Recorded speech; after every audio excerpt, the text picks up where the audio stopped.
প্রিয় শিক্ষার্থীবৃন্দ, তোমাদেরকে আবারও স্বাগত জানাচ্ছি আমাদের সেকেন্ড লেকচারের উপর কস্ট ভলিউম প্রফিটের অ্যানালিসিসের উপর। এখন আজকে এই মুহূর্তে আমরা একটি অঙ্ক সলভ করার চেষ্টা করব। একেবারেই ছোট্ট এবং বেসিক একটা অঙ্ক আলোচনা করব। যেমনটা তোমরা বোর্ডে হোয়াইট বোর্ডের বক্সের ভিতর দেখতে পাচ্ছ, sales 10,000 unit at the rate 10, অর্থাৎ 10,000 একক বিক্রয়, একক প্রতি 10 টাকা করে। তাহলে আমি যদি প্রশ্ন করি মোট বিক্রয় মূল্য কত, নিশ্চয়ই তোমরা বলে উঠবে 10,000 গুণ 10 = 1 লক্ষ টাকা। তাহলে টোটাল সেলস টাকা হচ্ছে 1 লাখ। ভেরিয়েবল কস্ট তোমরা যেমনটা দেখতে পাচ্ছ 4 পার ইউনিট, একক প্রতি 4 টাকা করে। আমরা প্রথম লেকচারে জেনে এসেছি ফিক্সড কস্ট এবং ভেরিয়েবল কস্টের মধ্যে সংখ্যাটা। ভেরিয়েবল কস্ট আমরা জানি একক প্রতি স্থির থাকে। তাহলে এই প্রবলেমে আমি যদি প্রশ্ন করি ভেরিয়েবল কস্ট কত হবে টোটাল, নিশ্চয়ই তোমরা বলবে 10,000 এককের জন্য একক প্রতি 4 টাকা করে হলে 4 × 10 = 40,000 টাকা হবে আমার টোটাল ভেরিয়েবল কস্ট, যদি বিক্রি হয় 10,000 একক। যদি প্রশ্ন করে বিক্রি করবো আমি 5,000 একক, তাহলে আমার ভেরিয়েবল কস্ট টোটাল কত হবে? ভেরিয়েবল কস্ট টোটাল হবে 5,000 গুণ 4, 4 × 5 = 20,000 টাকা। এভাবেই আমরা যে কোনো লেভেল অফ অ্যাক্টিভিটির জন্য ভেরিয়েবল কস্ট বের করা শিখব। ফিক্সড কস্ট যেমনটি আমরা লিখেছি 24,000 টাকা। এক একক পণ্য উৎপাদন বিপণন করলেও তোমার ফিক্সড কস্ট 24,000, 2 একক বিক্রি করলেও 24,000, 1 লক্ষ একক পণ্য বিক্রি করলেও তোমার ফিক্সড কস্ট 24,000 টাকাই হবে। ফিক্সড কস্ট আমরা জেনে এসেছি টোটালে ফিক্সড থাকে কিন্তু একক প্রতি ভেরি করে। এখন এই ছোট্ট প্রবলেম থেকে আমরা কী বের করবো? ইউ আর টু ক্যালকুলেট, তোমাকে নির্ণয় করতে হবে ব্রেক ইভেন পয়েন্ট, 2 নম্বরে মার্জিন অফ সেফটি, 3 নম্বরে প্রফিট। আমরা শুরুতে একটু জেনে নেই ব্রেক ইভেন পয়েন্ট কাকে বলে। Break even point is actually the level of sales where profit of a concern equals to 0, অর্থাৎ উৎপাদন বিপণনের যে স্তরে একটি প্রতিষ্ঠানের আয় এবং ব্যয় পরস্পর সমান হয়, অর্থাৎ মোট লাভ অথবা মোট লস কিছুই হয় না, লাভও হয় না লোকসানও হয় না। তাহলে ব্রেক ইভেন পয়েন্টকে আমরা এক কথায় বলতে পারি উৎপাদন বিপণনের যে স্তরে আয় ব্যয় পরস্পর সমান, অর্থাৎ মোট লাভ শূন্য, নেট লাভও শূন্য, লাভও হবে না লোকসানও হবে না। ওই স্তরটাকে, ওই বিন্দুটাকে, ওই পর্যায়টাকে বলা হয় ব্রেক ইভেন পয়েন্ট, সমচ্ছেদ বিন্দু বাংলায়। 2 নম্বর মার্জিন অফ সেফটি, নিরাপত্তা প্রান্ত। জিনিসটা কি? কিছুই না। উৎপাদন বিপণনের প্রথম দিকে তোমার মুনাফা হবে না, লোকসান হবে, কারণ তুমি যাহা উৎপাদন করছো তা একসাথে অ্যাট এ টাইম বিক্রি করতে পারবে না। বিক্রয় বাড়তে থাকবে, আস্তে আস্তে করে ব্যয়টা তোমার রিকভারি হতে থাকবে, বিক্রয় আরও বাড়বে, ব্যয়টা আরও চলে আসবে, উদ্ধার হয়ে যাবে। এভাবে রেভিনিউ আর এক্সপেন্সের মধ্যে যে ট্রেড অফটা হবে, প্রথম পর্যায়ে রেভিনিউটা থাকবে ছোট, আমার মোট ব্যয়টা থাকবে বেশি, যার কারণে মুনাফা হবে না। একটা পর্যায়ে যখন আমি ব্রেক ইভেনে রিচ করবো, পৌঁছবো, তখন আমার মুনাফাটা 0। কিন্তু যখন ব্রেক ইভেনকেও আমি ছাড়িয়ে যাবে আমার মোট বিক্রয়টা, আমার মোট বিক্রয়ের পরিমাণ যখন ব্রেক ইভেনকেও ছাড়িয়ে যাবে, তখন আমি মুনাফা দেখতে শুরু করবো। আমার প্রফিট তখন স্টার্টিং জেনারেটিং প্রফিট, তারা মুনাফা জেনারেট করা শুরু করবে। এই যে ব্রেক ইভেনের উপরে, ব্রেক ইভেন থেকে ছাড়িয়ে গেলে আমরা যখন ব্রেক ইভেন চার্ট করবো, তখন তোমরা বিষয়টা কনসেপ্টটা আরও ক্লিয়ার হবে যে মার্জিন অফ সেফটি আসলে কী জিনিস। শুধু এখন জেনে রাখো, মোট বিক্রয় থেকে সমচ্ছেদ বিক্রয় বাদ দিলে যা থাকে তাই হচ্ছে কি মার্জিন অফ সেফটি বা নিরাপত্তা প্রান্ত। অর্থাৎ প্রথম দিকে মুনাফা হবে না, লোকসান হবে, লোকসান হবে, আস্তে আস্তে লোকসানটা কমবে, বিক্রয় আরও বাড়বে, লোকসান আরও কমবে, বিক্রয় আরও বাড়বে, লোকসান আরও কমবে। এভাবে একটা পর্যায়ে এসে যখন আমার আয় আর ব্যয়টা সমান হয়ে যাবে, অর্থাৎ মার্জিন অফ ব্রেক ইভেন পয়েন্টে আমি পৌঁছিয়ে যাব, এরপরে যখন বিক্রয় বাড়বে তখনই শুধু মুনাফা তৈরি হবে। অর্থাৎ এই যে সমচ্ছেদ বিন্দুটা ছাড়িয়ে যাওয়ার পরের যে এরিয়াটা, সেটাই হচ্ছে কি আমার মার্জিন অফ সেফটি। আমরা চার্টে এটা আরও ভালো করে ক্লিয়ার করার চেষ্টা করব। এরপর আমরা নির্ণয় করব প্রফিট। তো এবার আমরা ডান দিকে সলিউশনে চলে আসি। কী কী বের করতে হবে শুধু মাথায় রাখবো, ব্রেক ইভেন পয়েন্ট বের করতে হবে, মার্জিন অফ সেফটি এবং মুনাফা। আমরা যেমনটা বলছিলাম ব্রেক ইভেন পয়েন্টকে দুইটা কনসেপ্ট আছে এখানে। একটা হচ্ছে গিয়ে কত একক পণ্য বিক্রি করলে আমার আয় ব্যয় সমান, একক দিয়ে জবাব দিতে হবে যে 5,000 পিস, 4,000 পিস, 6,000 পিস একক পণ্য বিক্রি করতে পারলে আমার আয় ব্যয়টা সমান হবে। আবার তুমি ব্রেক ইভেন পয়েন্টকে বলতে পারো টাকা দিয়ে, যে কত টাকার পণ্য বিক্রি করতে পারলে আয় ব্যয় আমার সমান হবে, কত টাকার, 5,000, 10,000, 20,000, 50,000, কত টাকার পণ্য বিক্রি করতে পারলে আমার আয় ব্যয় সমান হবে।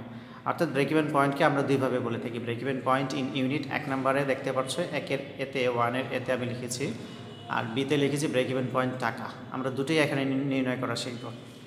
প্রথমে break even point in unit. Break even point in ইউনিটের ফর্মুলাটা দেখো ছোট্ট করে। ফিক্সড কস্টকে আমি ভাগ করেছি কন্ট্রিবিউশন মার্জিন পার ইউনিট দিয়ে। ফিক্সড কস্টকে আমি ভাগ করেছি কন্ট্রিবিউশন মার্জিন পার ইউনিট। প্রশ্ন জাগতে পারে what is contribution margin? It is actually the difference between sales and variable cost. আমি আমার বিক্রয় থেকে পরিবর্তনশীল ব্যয় বাদ দিলে যা থাকে তার নামই হচ্ছে কন্ট্রিবিউশন মার্জিন। এটার থেকেই মূলত ফিক্সড কস্টটা বাদ দেওয়ার পর প্রফিটটা বেরিয়ে যায়। অর্থাৎ কন্ট্রিবিউশন মার্জিনের ভিতরে প্রফিট লুকানো থাকে, জাস্ট ফিক্সড কস্টটা বাদ দিলেই হয়ে যায়।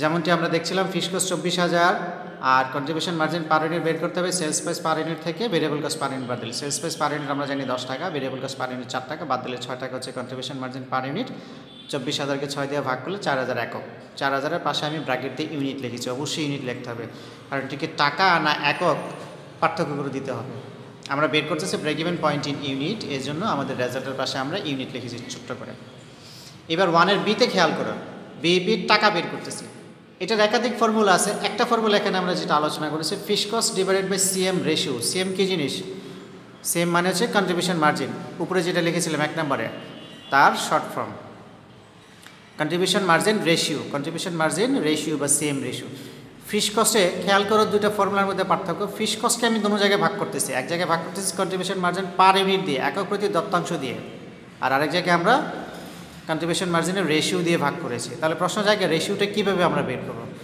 তোমরা ডান দিকে চলে আসো 24,000 ভাগ করছি এটাকে 6/10 6কে 10 দিয়ে ভাগ করছে কেন 6 হচ্ছে গিয়ে কন্ট্রিবিউশন মার্জিন পার ইউনিট 10 হচ্ছে গিয়ে সেলস প্রাইস পার ইউনিট তো দত্তাংশ একক প্রতিকে যদি আমি একক প্রতি বিক্রি মূল্য দিয়ে ভাগ করি তাহলেই বেড়ে যায় দত্তাংশ অনুপাত আমি ক্যালকুলেশনটা বেশি বড় করিনি তোমরা আলোচনা সুবিধার্থে 10কে যদি তুমি 6কে যদি তুমি 10 দিয়ে ভাগ করো তাহলে 0.6 অর্থাৎ 60% হচ্ছে কি সিএম রেশিও তাহলে 24,000কে 60% বা 0.6 দিয়ে ভাগ করলে 40,000 টাকা এইভাবে আমরা ব্রেক ইভেন পয়েন্ট টাকা বের করবো আরেকটা বিকল্প ফর্মুলা সংক্ষেপে বলে রাখি break even point in unit যেটা বেরিয়েছে 4,000 খেয়াল করে দেখো 4,000কে 10 দিয়ে গুণ করলে কিন্তু 40,000 হয়ে যায় একক প্রতি বিক্রি মূল্য যেটা অর্থাৎ break even point in unit এটাকে যদি আমরা সেলস প্রাইস পার ইউনিট দিয়ে গুণ করি তাহলেই বেড়ে যাবে ব্রেক ইভেন পয়েন্ট ইন টাকা এটা বিকল্প একটা ফর্মুলা তোমরা চাইলে ব্যবহার করতে পারো এবার 2 নম্বর অংশে দেখো 2a এমএস মানে মার্জিন অফ সেফটি ইউনিট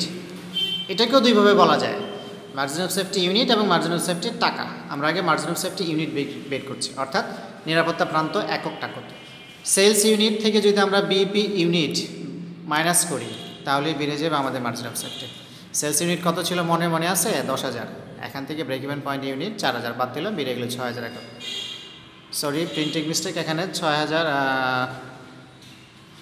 এটা 60,000 হয়ে গেছে এটা হবে 6,000 একক আশা করি এই ভুলটাকে তোমরা ক্ষমা সুন্দর দৃষ্টিতে দেখবে মার্জিন অফ সেফটি হবে 10,000 বিয়োগ 4,000 ইকুয়াল টু 6,000 60,000 নয় এই যে এটা 6,000 হবে 60,000 হবে আচ্ছা মার্জিন অফ সেফটি টাকাটা দেখো সেলস টাকা থেকে বিইপি টাকা বাদ দিয়েছে সেলস টাকা কত 10,000 একক 10 টাকা করে 1 লক্ষ টাকা আর বিইপি টাকা আমাদের রিকোয়ারমেন্ট 1-এ আমরা যেটা বের করে রেখেছি 10,000 যেটার বিয়োগফল 60,000 টাকা আচ্ছা এরপর আমরা বের করব প্রফিট 3 নম্বর রিকোয়ারমেন্ট যেটা আমাদের ছিল প্রফিট কিছুই না আয় থেকে ব্যয় বাদ দেব আয় কত স্যার 10,000 একক 10 টাকা করে 1 লক্ষ টাকা ব্যয় কত ব্যয় আছে এখানে দুইটা ভেরিয়েবল কস্ট এবং ফিক্সড কস্ট যেমনটা তোমরা দেখতে পাচ্ছ ভেরিয়েবল কস্ট আর ফিক্সড কস্ট 24,000 আর ভেরিয়েবল কস্ট 4 টাকা করে 10,000 এককে হয় তোমার 40,000 তাহলে টোটাল কস্ট হচ্ছে আমার 40 যোগ 24 64,000 আর 1 লাখ টাকা হচ্ছে আমার আয় থেকে